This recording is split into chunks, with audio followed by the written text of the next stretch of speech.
નમસ્કાર મિત્રો, અગાઉના લેક્ચરમાં આપણે 1 થી 6 દાખલા સુધી જોયા. ચેપ્ટર નંબર 9 ત્રિકોણમિતિનો ઉપયોગ. તો ત્રિકોણમિતિનો ઉપયોગ ક્યાં થાય એવું આપણે અગાઉના લેક્ચરમાં જોયું, પણ થોડીક માહિતી હું તમને આપી દઉં કે ટેકરીઓની ઊંચાઈ માપવા માટે, નદીઓની પહોળાઈ માપવા માટે, મંદિરોની ઊંચાઈ, ઝાડની ઊંચાઈ, આ દરેક જગ્યાએ ત્રિકોણમિતિનો ઉપયોગ થાય. આપણા 6 ત્રિકોણમિતિય ગુણોત્તરો છે: sin, cos, tan, cosec, sec અને cot. આ 6 માંથી આપણે 3 નો જ ઉપયોગ કરશું. જે 3 નો ઉપયોગ થાય એ પણ બીજામાં પણ થતો જ હોય, sin, cos અને tan. તો આખા ચેપ્ટરની અંદર કાટકોણ ત્રિકોણ આપણે બનાવવાના છે. કાટકોણ ત્રિકોણમાં જે ઊભી રેખા છે, ઊભો ભાગ જે છે, શિરોલંબ, તે કઈ આવે તો કે ઝાડ શિરોલંબ સ્થિતિમાં હોય, ટેકરીઓ શિરોલંબ સ્થિતિમાં હોય, મંદિર શિરોલંબ સ્થિતિમાં હોય, બરોબર. અને જે કર્ણનો ભાગ આવે, કાટકોણ ત્રિકોણમાં જે કર્ણનો ભાગ આવે તે કઈ તો કે પતંગની દોરી, નિસરણી, પગથિયા, આવું આપણે અગાઉના લેક્ચરમાં જોયું. આજે દાખલા નંબર 7 ની જોઈએ આપણે. જમીન પર આવેલા એક બિંદુથી એક 20 મીટર ઊંચી ઇમારતની ટોચ પર રહેલ એક સંચાર ટાવર. સમજો મારી વાત. એક ઇમારત છે. આ ઇમારત જમીન પર આવેલા એક બિંદુથી એક 20 મીટર ઊંચી ઇમારત. જમીન પર આવેલો એક બિંદુ છે એટલે આ, ઓકે.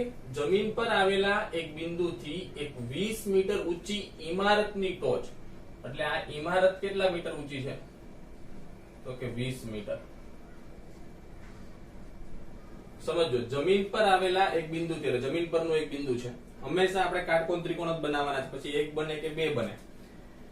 જમીન પર આવેલા એક બિંદુથી એક 20 મીટર ઊંચી ઇમારતની ટોચ પર, એટલે આ ઇમારત છે, ઇમારતની ટોચ પર, એટલે અહીંયા ટોચ પર એક સંચાર ટાવર મૂકેલો છે. એટલે આ ભાગ જે છે ને ઇમારત છે. આપણે સમજીએ, થોડોક એને હું ઘાટો કરી દઉં એટલે ખ્યાલ આવે.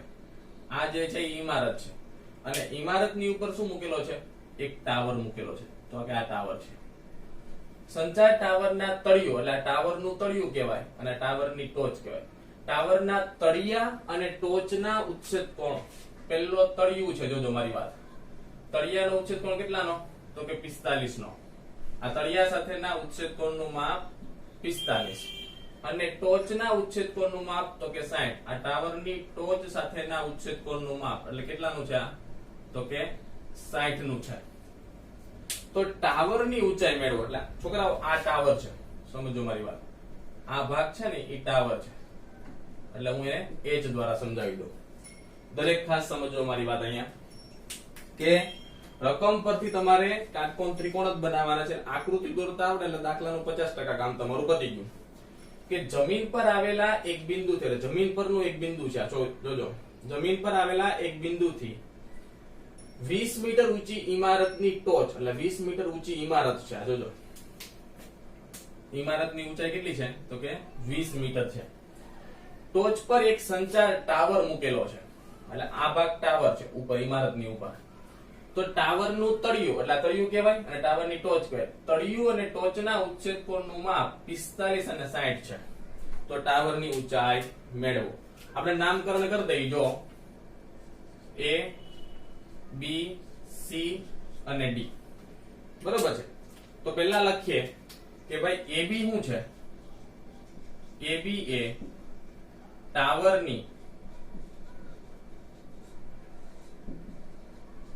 ઊંચાઈ છે, જે આપણે મેળવવાની છે. તો AB બરાબર h મીટર. BC એ ઇમારતની ઊંચાઈ છે.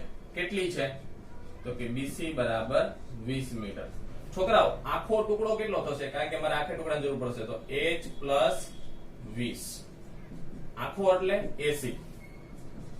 AC બરાબર AB પ્લસ BC. તો AC બરાબર AB કેટલો h, BC કેટલો 20. તો AC બરાબર h પ્લસ 20 મીટર. આખો AC છે, બરોબર છે.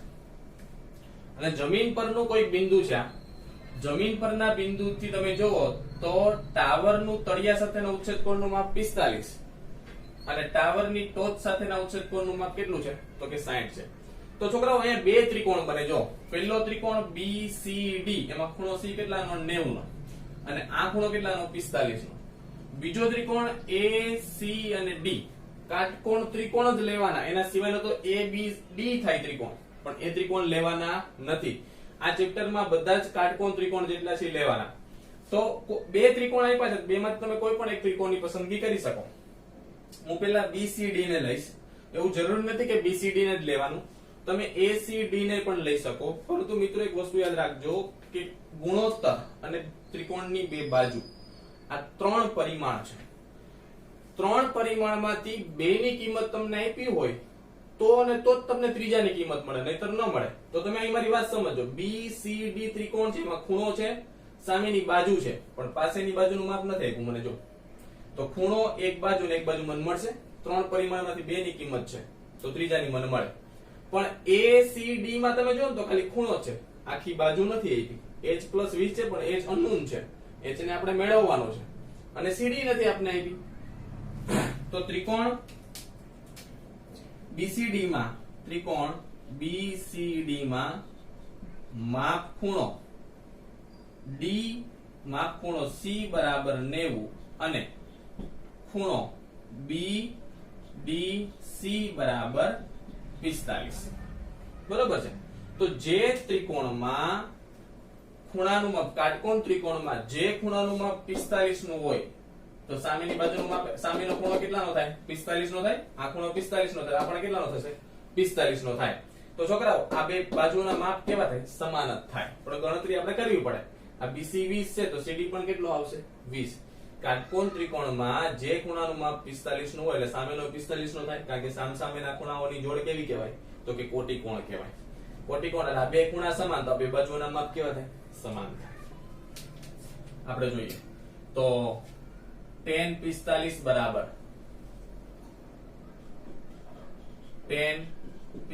બરાબર સામેની બાજુ BC અને પાસેની બાજુ CD. tan 45 નું માપ 1, BC કેટલો 20, તમને CD મળશે. CD ગુણાકારમાં જાય, CD બરાબર 20 મીટર. CD નું આપણે કામ નથી, પણ આપણે CD મળી ગયો. CD પરથી બાકીનો બીજો ત્રિકોણ લેશું ને એને આપણે મળશે. તો બીજો ત્રિકોણ લઈએ. ત્રિકોણ ACD માં માપ ખૂણો C બરાબર 90 અને ખૂણો ADC બરાબર 60. અહીં જોજો મારી વાત, અહીં 60 નો ખૂણો આવશે. બરાબર છે. તો tan 60 ની આખી સામેની બાજુ કઈ કહેવાય AC કહેવાય, એટલે મેં H+20 લખ્યો છે અને નીચેની બાજુ CD. તો tan 60 બરાબર સામેની બાજુ AC અને પાસેની બાજુ CD. છોકરાઓ tan 60 નું મૂલ્ય વર્ગમૂળ 3. AC આખો કેટલો છે H+20 અને CD કેટલો મળ્યો મને 20 મળ્યો. મારે મેળવવાનો ખાલી શું છે H. 20 ગુણાકારમાં જશે એટલે 20 વર્ગમૂળ 3 થાય બરાબર H+20.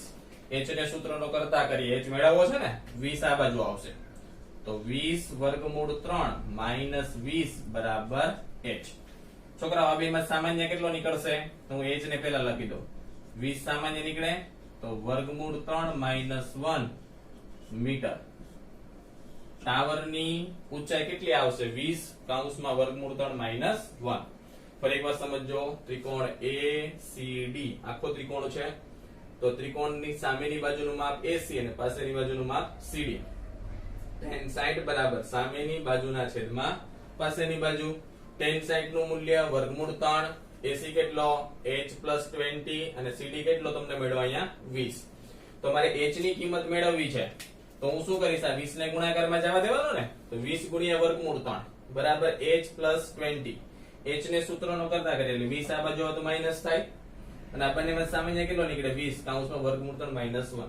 અહીંયા તમારો જવાબ આવી જાય, પરંતુ તમે જો વર્ગમૂળ 3 ની કિંમત મૂકો ને, વર્ગમૂળ 3 ની કિંમત થાય 1.73, તો અહીં તમે કિંમત મૂકશો ને હજુ પણ આગળ સાદુરૂપ કરી શકાય, પરંતુ એટલો જવાબ પણ ચાલે. પછીનો દાખલો જોઈએ. એકદમ સિમ્પલ દાખલાઓ છે બધા. દાખલા નંબર 8. એક ઊંચી બેઠક પર 1.6 મીટર ઊંચી એક પ્રતિમા ગોઠવેલી છે. હંમેશા પૂતળું જે હોય ને, પૂતળું એ ઊંચી બેઠક પર જ ગોઠવવામાં આવે. તો આપણે એક ઊંચી બેઠક લઈ લઈએ. આ રીતની એક ઊંચી બેઠક છે.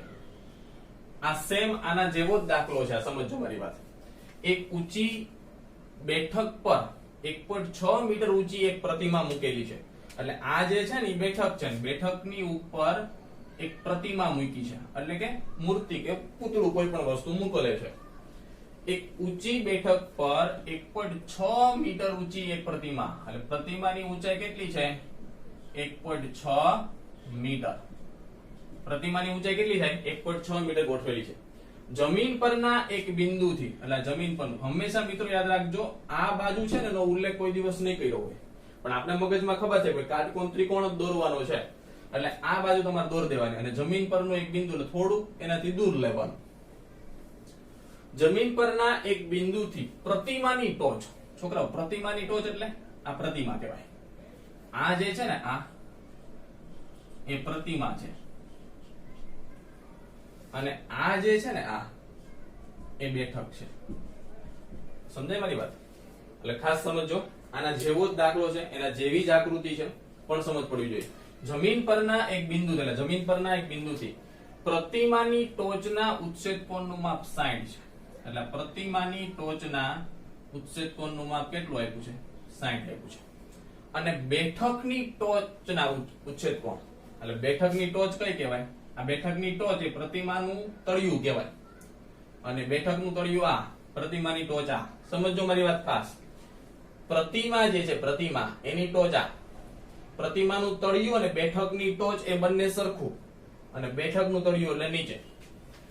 બેઠકની ટોચના ઉચ્છેદ કોણનું માપ 45 છે. એટલે આ ખૂણો કેટલાનો છે? 45 નો છે. તો બેઠકની ઊંચાઈ મેળવો, એટલે આ બેઠકની ઊંચાઈ આપણે મેળવવાની છે, જેને હું લઈ લઉં h. તો મિત્રો આખું કેટલું થશે? 1.6 પ્લસ h. આના જેવો જ દાખલો છે. અહીંયા આપણે ઉપરના ભાગનું જે ટાવરનું માપ મેળવવાનું હતું અને ઇમારતનું માપ આપ્યું હતું. અહીંયા સેમ ખૂણાઓ છે. અહીંયા બેઠકનું માપ મેળવવાનું છે, પ્રતિમાનું માપ આપણે મેળવવાનું છે. બેઠકનું માપ આપણે મેળવવાનું, સોરી, પ્રતિમાનું માપ આપણે આપેલું છે. તો બંને દાખલાઓ સેમ જેવા છે, એટલે એક સાથે આપણે લીધેલા છે. ફરી એકવાર મારી વાત સમજજો. એકદમ સિમ્પલ છે. એક ઊંચી બેઠક પર 1.6 મીટર ઊંચી એક પ્રતિમા ગોઠવેલી છે. એટલે બેઠક એટલે બેઝમેન્ટ આખો બનાવેલો છે, અને એના પર એક પૂતળું મૂકેલું છે 1.6 મીટર ઊંચું. જમીન પરના એક બિંદુથી, એટલે જમીન પરનું એક બિંદુ છે, બિંદુથી પ્રતિમાની ટોચ, એટલે પૂતળાની ટોચ, ટોચના ઉચ્છેદ કોણનું માપ કેટલું? તો કે 60. અને બેઠકની ટોચ, એટલે પ્રતિમાનું તળિયું કહેવાય, બેઠકની ટોચ કહેવાય, અને બેઠકનું તળિયું અહીંયા કહેવાય. તો બેઠકની ટોચના ઉચ્છેદ કોણનું માપ કેટલું છે? 45. તો બેઠકની ઊંચાઈ મેળવો. આપણે નામકરણ કરીએ આનું, આની જેમ જ નામકરણ કરીએ એટલે કોઈ પ્રોબ્લેમ ન થાય. A, B, C અને D. તો લખવું પડશે ABA પ્રતિમાની ઊંચાઈ છે. તો AB કેટલો છે? 1.6 મીટર. મિત્રો ખાસ એક વસ્તુ અહીં લખતા ભૂલાઈ ગઈ કે AB એટલે આપણે શું મેળવવાનો હતો? ટાવર. ટાવરની ઊંચાઈ 20(3 - 1 છે. આ વાક્ય લખાવાનું ન ભૂલાય, ખાસ સમજો મારી વાત. તો AB બરાબર 1.6 મીટર છે. BC શું છે? BC એ બેઠકની ઊંચાઈ છે. કેટલી છે? તો કે BC બરાબર h મીટર. BC બરાબર કેટલા મીટર છે? h. તો છોકરાઓ આખો કેટલો થશે? AC બરાબર AB plus BC 1.6 plus h metre આખો આવશે. ઓકે, તો વારાફરતી આપણે ત્રિકોણ લેવા પડશે. ત્રિકોણ, પહેલા નાનો ત્રિકોણ લઈ લઈ, પછી મોટો ત્રિકોણ લઈ લઈ. બે માંથી કોઈ પણ એક. તમને એમ થાય કે મારે કયો પહેલા લેવો, એવું જરૂરી નથી કે પહેલા એને જ લેવો. બે માંથી કોઈ પણ એક લેશો ને પછી બીજો લેશો તો પણ જવાબ આવશે જ. ત્રિકોણ BCD માં માપ ખૂણો C બરાબર 90 અને ખૂણો BDC બરાબર 45.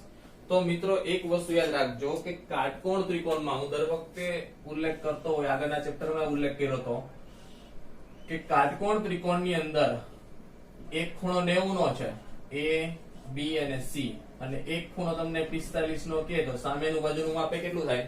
45 નું જ થાય. તો આ બે ખૂણાઓ સમાન હોય તો આ બે બાજુઓના માપ કેવા થાય? સમાન જ થાય. તો 45 છે, અહીંયા h છે, તો CD નું માપ પણ કેટલું થાય? h. પણ ગણતરી આપણે કરવી પડે. તો ખૂણો BDC 45 છે, બરાબર? તો tan 45 બરાબર tan નું સૂત્ર સાપા, સામેની બાજુના છેદમાં પાસેની બાજુ. tan 45 નું માપ 1, BC કેટલો? h, CD મેળવવાનો તો CD બરાબર h મીટર. એમને રહેવા દઈએ, એ તો આપણે મેળવવાનું છે, બરાબર? ચાલો પછી ત્રિકોણ કયો લેશું આપણે? મોટો ACD. ત્રિકોણ ACD માં માપ ખૂણો C બરાબર 90 અને ખૂણો ADC બરાબર 60 નો ખૂણો. તો ખૂણા 60 ની સામેની બાજુ કઈ કહેવાય? AC અને પાસેની બાજુ CD. તો tan 60 બરાબર AC ના છેદમાં CD. આખો ત્રિકોણ લેવાનો છે અને ત્રિકોણની સામેની બાજુ અને પાસેની બાજુ લેવાની. તો tan 60 ની સામેની બાજુ AC અને પાસેની બાજુ CD. છોકરાઓ tan 60 નું મૂલ્ય વર્ગમૂળ 3. AC નું માપ 1.6 પ્લસ h અને CD નું તમને છોકરાઓ જો અહીં મળ્યું h છે, એટલે આખું સમીકરણ તમારું h માં જ થઈ ગયું. જો તો હું શું કરીશ? h ને અહીં ગુણાકારમાં જવા દઉં. તો વર્ગમૂળ 3h બરાબર 1.6 પ્લસ h થશે આ રીતે. હવે h ને આ બાજુ આવવા દઈએ તો વર્ગમૂળ 3h માઈનસ h બરાબર 1.6 પ્લસ h આ બાજુ આવશે તો શું થશે? માઈનસ થશે. સામાન્ય કેટલો નીકળશે? h. વર્ગમૂળ 3 માઈનસ 1h બરાબર 1.6. હવે આ પદ ક્યાં જાય? છેદમાં. તો h બરાબર 1.6 ના છેદમાં વર્ગમૂળ 3 માઈનસ 1. હવે છેદમાં વર્ગમૂળ 3 માઈનસ, અહીંયા અંશમાં વર્ગમૂળ 3 માઈનસ 1 હતો તો રહેવા દીધો તો આપણે, પરંતુ છેદમાં વર્ગમૂળ 3 માઈનસ હોય ને તો ગણિતના નિયમ પ્રમાણે અનુબદ્ધ કરણી લેવી પડે. વર્ગમૂળ 3 માઈનસ 1 છે એટલે પ્લસ 1 વડે ગુણવાનું અને પ્લસ 1 વડે ભાગવાનું. અનુબદ્ધ કરણી. એવું કહેવાય કે છેદની અંદર અસમય સંખ્યા ન હોવી જોઈએ. તો h બરાબર 1.6 તેમનો તેમ વર્ગમૂળ 3 પ્લસ 1. તો અહીં તફાવતની રીતે વિસ્તરણ થયું ને, જો x minus 1 sorry x minus y x plus y તો x square minus y square એટલે વર્ગમૂળ 3 નો વર્ગ માઈનસ 1 નો વર્ગ. તો h બરાબર 1.6 વર્ગમૂળ 3 પ્લસ 1. વર્ગમૂળ 3 નો વર્ગ તો કે 3, 1 નો વર્ગ તો કે 1, 3 માઈનસ 1 એટલે 2. તો h બરાબર 1.6 ભાગ્યા 2 0.8 કૌંસમાં વર્ગમૂળ 3 પ્લસ 1 મીટર. તો કોની ઊંચાઈ મળી? બેઠકની ઊંચાઈ. બેઠકની ઊંચાઈ જે કેટલી છે? h બરાબર 0.8 કૌંસમાં વર્ગમૂળ 3 પ્લસ 1 મીટર. છોકરાઓ ખાસ સમજો, તફાવતની રીતે વિસ્તરણ હોય x minus y x plus y તો શું થાય? x square minus y square. તો એકદમ સિમ્પલ દાખલો છે. બંને દાખલાઓ સરખા જેવા જ છે. બંનેના ઉચ્છેદ કોણના માપે સરખા છે. એક ઇમારત પર ટાવર મૂકેલો છે અને એક બેઠક પર પ્રતિમાની મૂકેલી છે. તો બંને દાખલાઓ સિમ્પલ જેવા છે.